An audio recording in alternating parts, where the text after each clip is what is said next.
دوسری جگہ اللہ تعالیٰ نے فرمایا وَاسْتَعِینُوا وَاسْتَعِینُوا بِالصَّبْرِ وَالصَّلَاةِ، اللہ سے مدد مانگو، صبر کے ذریعے سے اللہ کی مدد کو حاصل کرو، صبر کے ذریعے سے، صبر سے بے انتہا اللہ کی رحمتیں آتی ہیں۔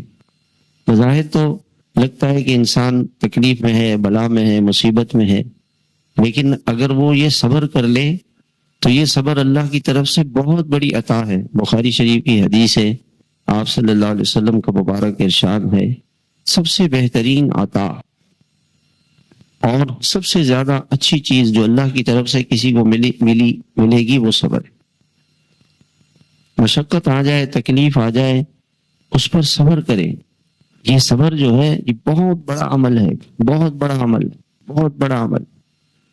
تو اللہ کی مدد صبر کے ذریعے سے ملے گی۔ لیکن دنیا کی کیا تکلیفیں، یہ تو چند دنوں کی زندگی ہے، 60-70 سال کی زندگی ہے۔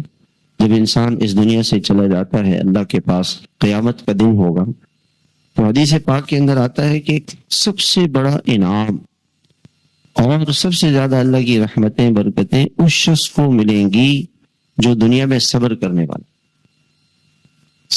والا تھا کہ اللہ میں آپ کی تقدیر پر راضی ہوں، میں آپ سے خوش ہوں، جو آپ نے میرے لیے فیصلہ کیا میں اس پہ راضی ہوں، اے اللہ میں اس پہ خوش ہوں۔ یہ اللہ تعالیٰ کے انعامات جب اس شخص کو ملیں گے تو یہ کہے گا کہ یا اللہ، دنیا میں تھوڑی سی تکلیفیں آ گئی تھیں اور میں نے اس پہ تھوڑا سا صبر کیا تھا، کاش کہ دنیا میں میرے اوپر اس سے اور زیادہ تکلیفیں آتی، مجھے اور تکلیفیں دی جاتی ہیں، جو انعام اتنا بڑا ہے۔